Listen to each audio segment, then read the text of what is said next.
Salve galera, passando aqui rápido para deixar um recadinho a respeito da nossa loja. É uma loja de capa de celulares personalizadas, as melhores capas de celulares do universo gangster estão aqui e você que gosta desse tipo de conteúdo já dá um pulo no site para conhecer todas as nossas diversas capas que temos. A gente atende diversos modelos de celulares e também temos um preço único de R$ 39,90, então não perca tempo e já garanta a sua capa personalizada. Enviamos para todo o Brasil, então já garanta a sua. Salve família! Sejam muito bem-vindos ao nosso canal Hermanos e Hermanas. Hoje mergulharemos nas profundezas sombrias da máfia italiana, trazendo à luz a vida e os segredos de um dos membros mais influentes e controversos da Cosa Nostra, Angelo Ruggiero. Conhecido por sua astúcia, lealdade e conexões poderosas, Angelo Ruggiero foi uma peça-chave nos bastidores do submundo criminoso de Nova York durante décadas. Desde os negócios ilegais até os relacionamentos complexos dentro da máfia, vamos desvendar os mistérios que cercam a vida desse mafioso lendário e entender seu impacto no cenário mafioso da época. Prepare-se para uma imersão no mundo da máfia italiana, onde lealdades são testadas, alianças são feitas e a linha entre o certo e o errado é muitas vezes borrada. Ao longo deste vídeo, vamos explorar os feitos, os desafios e os momentos marcantes da vida de Angelo Ruggiero, revelando facetas desconhecidas e histórias que poucos têm acesso. Portanto, prepare-se para uma viagem no tempo e no espaço, enquanto desvendamos os segredos de Angelo Ruggiero e sua trajetória na máfia italiana. Não se esqueça de deixar seu like, compartilhar com seus amigos e se inscrever para mais conteúdos como este. Eu tô deixando meu Pix junto com o link do Apoia-se nos comentários fixados. Considerem contribuir com o canal, o apoio de vocês é fundamental para nós. Agora, espero que esse episódio seja cativante e instigue vocês espectadores a quererem descobrir mais sobre o submundo e sua vida na máfia italiana. Bora pro vídeo!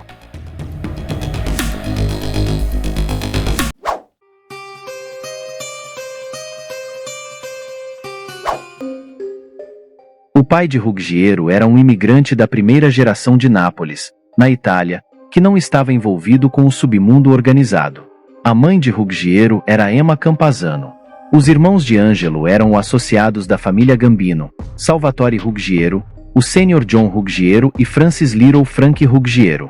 Angelo nasceu em 29 de julho de 1940 no Brooklyn e foi criado no leste de Nova York no Brooklyn. Angelo conheceu John Gotti quando a família Gotti se mudou para o leste de Nova York vindo do sul do Brooklyn. Na época, eles tinham ambos 12 anos. Aos 16 anos, John saiu da escola e se juntou ao irmão Peter na gangue Fulton Rockaway Boys, nomeada por uma junção de ruas que cruzavam seus territórios. Diferentemente da maioria das gangues adolescentes da época, os garotos estavam preocupados com mais do que apenas seu território. Eles roubavam carros, negociavam mercadorias roubadas, assaltavam lojas e agrediam bêbados saindo cambaleando de casas de apostas. John se destacou na gangue e logo se tornou um líder. As maiores diferenças entre John e os outros membros da gangue, no entanto, eram seu temperamento insano e sua atitude autoritária, o que fazia os garotos de disposição mais fraca se alinharem. Angelo, como John, tinha um temperamento insano, abandonou a escola e compartilhava ambições similares. Angelo foi apelidado de Quack Quack pelos outros membros da gangue em parte por causa de sua caminhada estranha de pato, mas principalmente porque seu papo constante os lembrava de um pato agitado batendo o bico. Ele nunca ficava quieto e parecia compelido a dizer algo. Às vezes, John dizia, "Pelo amor de Deus, Ange, você nunca para de falar", e Angelo apenas respondia, dizendo que não, e continuava tagarelando. Richard, um irmão de John, também se tornou parte da gangue. Conforme envelheciam, Angelo começou a ligar para John quase todas as manhãs, eventualmente formando um relacionamento com ele semelhante ao de um secretário de compromissos. Wilfred Johnson, um boxeador amador a quem chamavam de Willie Boy, também se juntou à gangue. Michael Mickey, boy de Paradiso e Anthony Guarino, um encanador aprendiz, estavam entre os outros que se juntaram à gangue. Em 1966, John era um associado de pleno direito, mas não muito próspero, de uma equipe de East New York sob Carmine Fático, que mudou sua sede de frente de loja para um bairro de classe trabalhadora em Queens conhecido como Ozone Park. Naquela época, John e sua equipe, que incluía Angelo, começaram a ganhar a vida como raptores. Logo, o irmão mais novo de John, Jean, e o irmão mais velho de Angelo, Salvatore, se juntaram à gangue. Outro par de irmãos que frequentava o bairro, John e Charles Carneglia, também se juntou. Angelo, John e Jean pegaram sua primeira acusação de rapto em 1968. Fazendo-se passar por caminhoneiros, eles dirigiram um caminhão alugado direto para uma área de carga do aeroporto e o carregaram com vestidos de mulher. Infelizmente para eles, o FBI havia montado uma de suas ocasionalmente repressivas operações contra furtos em aeroportos, e agentes estavam observando tudo. Enquanto estavam em liberdade sob fiança, eles estavam envolvidos no rapto de 2 caminhões na New Jersey Turnpike. John, operando por telefone de seu bar em Queens, estava tentando levar os caminhões de volta para um local de entrega em um depósito perto do bar. No entanto, a polícia havia grampeado o telefone e estava no local esperando. Enquanto John gritava de raiva e frustração, os homens no segundo caminhão não conseguiam colocá-lo em marcha ou ligar o motor. A polícia encontrou o segundo caminhão com um dos raptores ainda tentando dar partida no motor. A polícia prendeu 10 membros da equipe, incluindo Angelo Ruggiero, John Carneglia e John e Jean Gaudiz. John e Angelo ficaram na prisão por quase 3 anos. No entanto, os promotores abandonaram o segundo caso federal após um juiz decidir que algumas evidências foram obtidas ilegalmente. Uma nova lei de escuta telefônica estadual havia sido declarada inconstitucional e as gravações do telefone do bar eram inúteis como evidência. Seu advogado, Michael Coiro Switch, convenceu um juiz em um tribunal de Keynes a permitir que eles se declarassem culpados e considerassem seu tempo em Lewisburg como pena. Coiro, recomendado por Carmine Fático, se tornaria mais próximo de John e Angelo do que um advogado deveria ser. Quando saíram da prisão com Neil Delacroce, o subchefe da família do crime Gambino, Fático designou John como capo interino até que seus problemas legais fossem resolvidos. Isso significava que John agora tinha que se reportar regularmente a Delacroce no Ravenite Social Club em Little Italy. John apresentou Angelo e Genia Delacroce, que agora substituiu Foucault como mentor de John. Uma grande oportunidade surgiu para Gotti e sua equipe no início de 1973 quando realizaram uma missão de alta prioridade. Um sobrinho dos Gambinos chamado Emanuel Gambino havia sido raptado e dado de baixa apesar do pagamento de $100 mil de resgate. Os Gambinos apontaram um assaltante de pequeno porte chamado James McBratney como líder dos raptores e Carlo Gambino queria vingança. Em 22 de maio de 1973, 3 homens se passando por detetives abordaram McBratney no Snopes Bar and Grill em Staten Island. Após uma breve treta, eles o deram de baixa a tiros. 2 meses depois, 2 testemunhas identificaram 2 dos sicários em uma seleção de fotos da polícia. Um era Angelo Ruggiero e o outro era Ralph Galelion. Em julho de 1973, Angelo e Ralph Galelion foram presos e acusados pela queda de McBratney. Em dezembro de 1973, Galelion foi dado de baixa no corredor do prédio onde morava no bairro do Brooklyn. O Departamento de Polícia de Nova York não tinha a menor ideia de quem era o terceiro cúmplice na queda de McBratney. No entanto, com a ajuda de Willie Boy Johnson, que se tornará um informante secreto, eles descobriram quem era.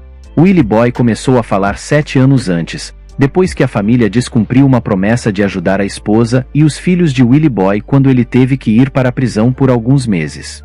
Ele também sabia que nunca se tornaria um made man porque era parte indígena pelo lado do pai.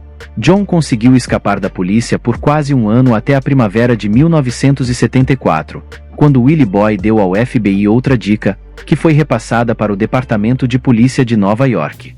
Vale ressaltar que, de acordo com o livro Mob Star de Jenny Mustaine e Jerry Capecci, James McBratney não fazia parte do esquema de rapto dos Gambinos.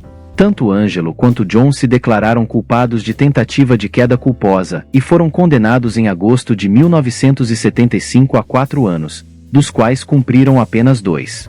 Antes de Carlo Gambino cair em 15 de outubro de 1976, ele nomeou Paul Castellano como chefe da família Gambino, com Delacroce permanecendo como subchefe. Em 1977, John Gotti, Angelo Ruggiero e também John Carneglia foram iniciados como made man na família mafiosa Gambino logo após saírem da prisão estadual.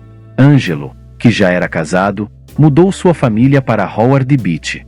O irmão de Ângelo, Salvatore, agora era milionário graças à heroína, mas também era um fugitivo para evitar a prisão em um caso de imposto relacionado ao seu negócio.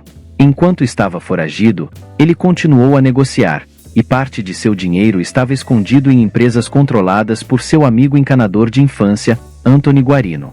No entanto, ele permaneceu em contato com John e Ângelo. Em 1981, William Batista, um associado de John Gotti que também se tornou um informante, ficou suspeito quando um frequentador regular de Bergen lhe disse que Gotti e Ângelo sempre tinham rolos de moedas de 25 centavos com eles porque estavam em contato com o irmão fugitivo de Ângelo, Salvatore, o contrabandista de heroína que usava uma série interminável de telefones públicos. Então, Batista percebeu Mark Ryder, um conhecido contrabandista de heroína com conexões com o mercado de heroína do Harlem, nas reuniões privadas com Gotti e Ângelo. Salvatore Ruggiero uma vez se infiltrou na cidade sob o disfarce de Steven Terry para uma reunião secreta com Gotti e Ângelo. As evidências se acumularam mesmo enquanto Gotti continuava a avisar os associados da equipe que estavam brincando com fogo se negociassem tóxicos. Apesar de sua postura, ele nunca puniu ninguém que negociasse tóxicos. As suspeitas de contrabando de heroína de Batista surgiram enquanto o FBI e o Departamento de Justiça planejavam uma grande operação contra a Cosa Nostra. No final de 1981, uma equipe de 13 agentes em Nova York, conhecida como Esquadrão Gambino, lançou um ataque eletrônico contra Ângelo Ruggiero. Como Ângelo disse a Willie Boy que seu telefone residencial em Howard Beach estava seguro, eles sabiam que ele provavelmente o usava para discutir negócios ilegais. O Esquadrão Gambino descobriu como John se tornou um jogador compulsivo. Isso aconteceu depois que o filho mais novo de John, Frank Gotti, de 12 anos, foi atropelado e morto por um vizinho chamado John Favara em uma minimoto de um amigo da família em 18 de março de 1980. Os agentes também aumentaram a vigilância física sobre Ângelo e às vezes deixavam Ângelo saber que estavam por perto, para ver que tipo de discussão isso poderia provocar nas escutas telefônicas e nos dispositivos de escuta. Com os telefones de Ângelo grampeados e sua casa bugada, a investigação do FBI ganhou força. Agentes ouviram a filha de Ângelo dizer que um marcador havia deixado um pacote. Agentes na Flórida descobriram que um Salvatore chamado Gerald Courrier havia partido de Nova York com 13 quilos de heroína. Agentes de Nova Jersey vigiaram Ângelo e John Carneglia enquanto a dupla se encontrava com 2 contrabandistas do Canadá. Em Nova York, agentes do Esquadrão Gambino ouviram Jenny Gotti dizer a Ângelo que o único motivo pelo qual Castellano era contra tóxicos era porque ele nunca teve que lutar por um quarto de sua vida. Depois que 2 soldados acusaram outro de contrabandear heroína, Castellano convocou John Gotti para Staten Island em abril de 1982. Ele deu a John o contrato para acabar com Peter Little Pet Tamboni. Delacroce conversou com Castellano e o persuadiu a submeter o destino de Tamboni à comissão, o conselho de administração da Cosa Nostra.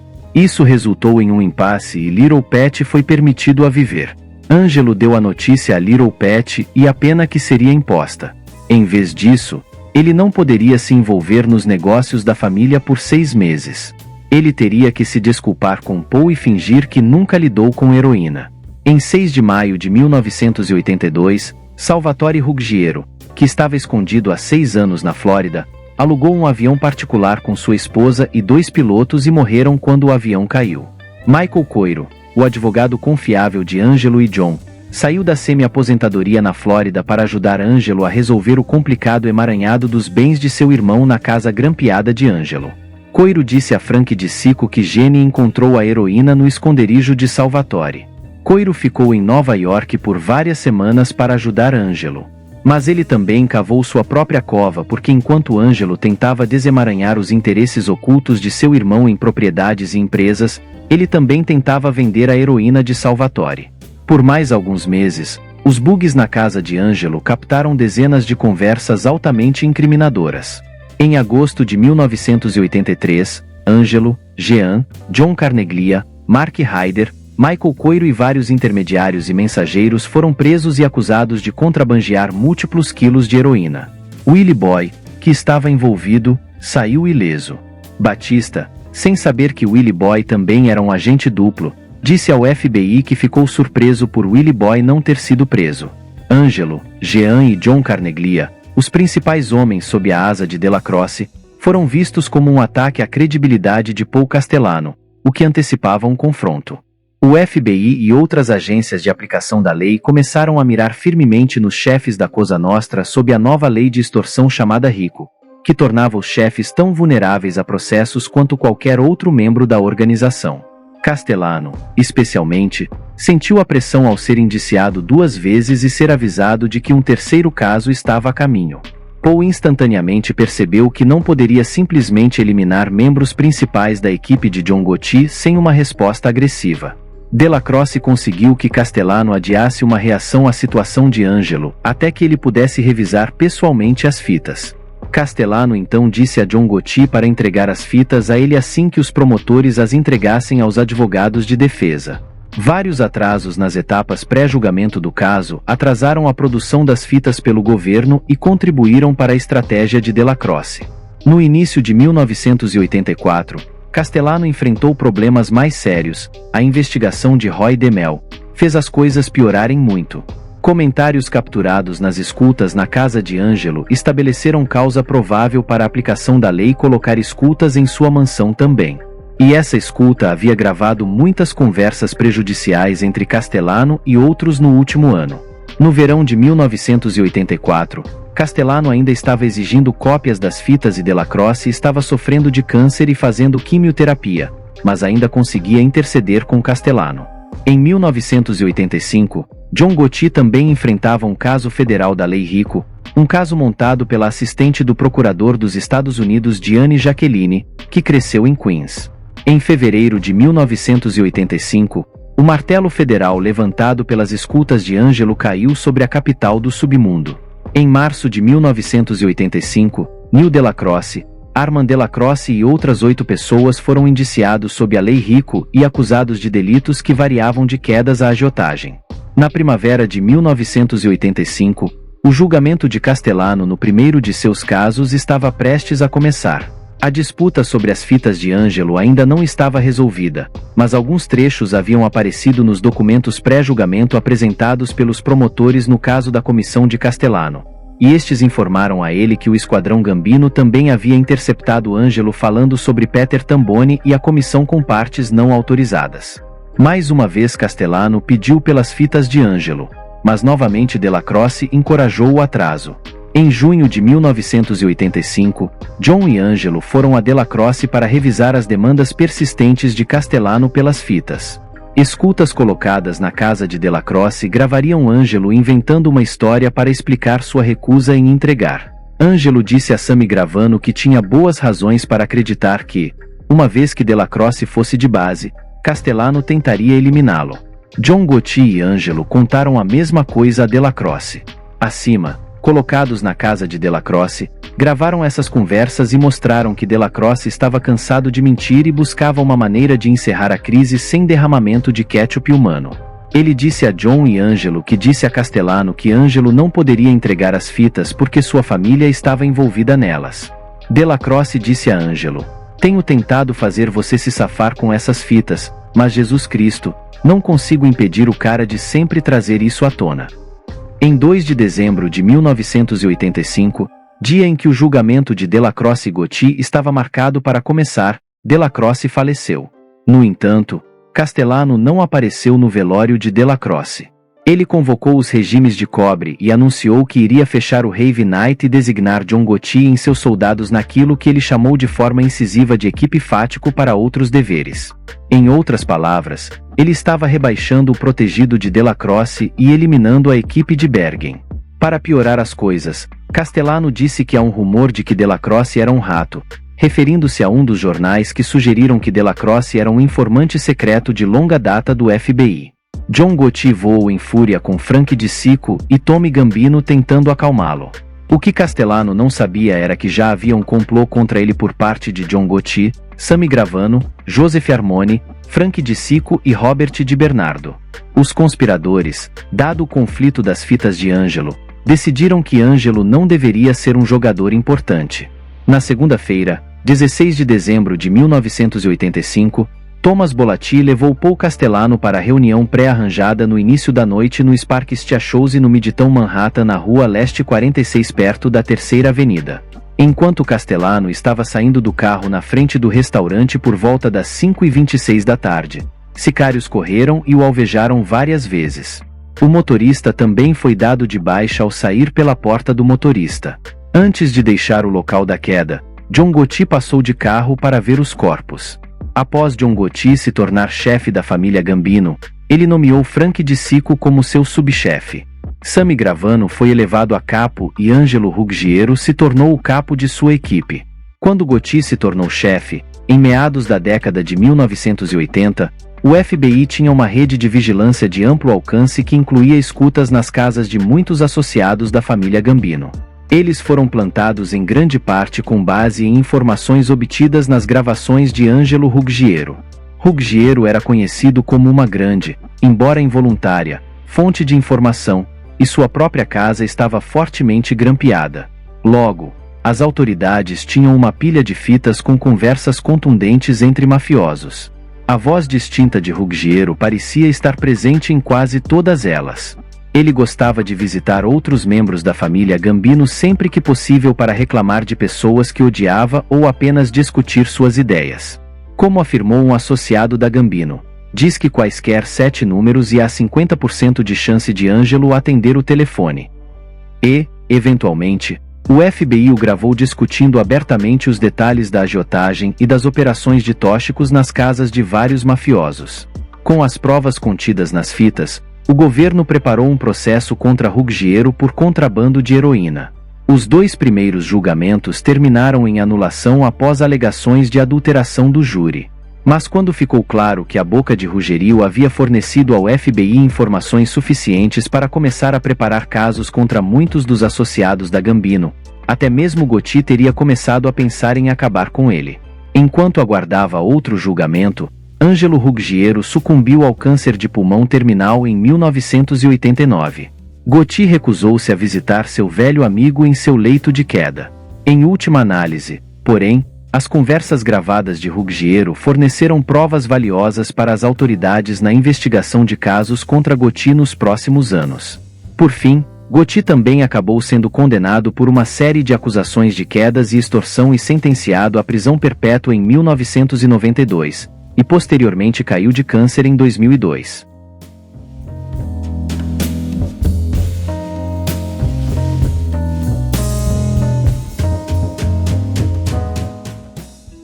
Salve família!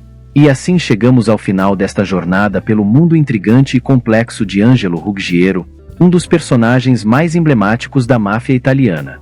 Sei que falei muito de John Gotti também, porém, seria impossível não citar John ao falar da vida de Ruggiero.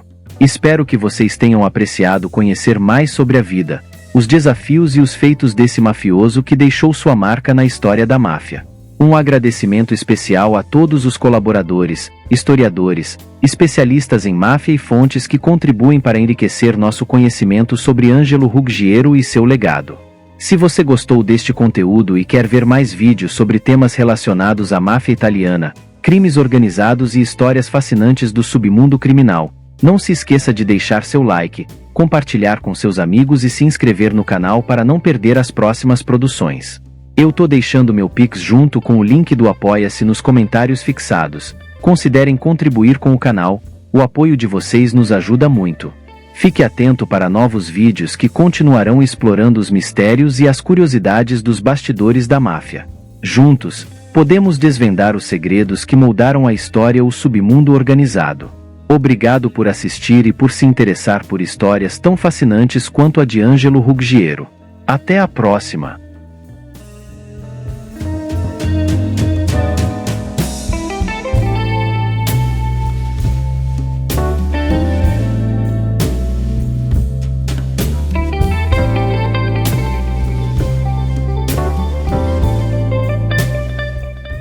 Salve família! Se você acompanha e gosta do meu trabalho, eu preciso muito da ajuda de vocês.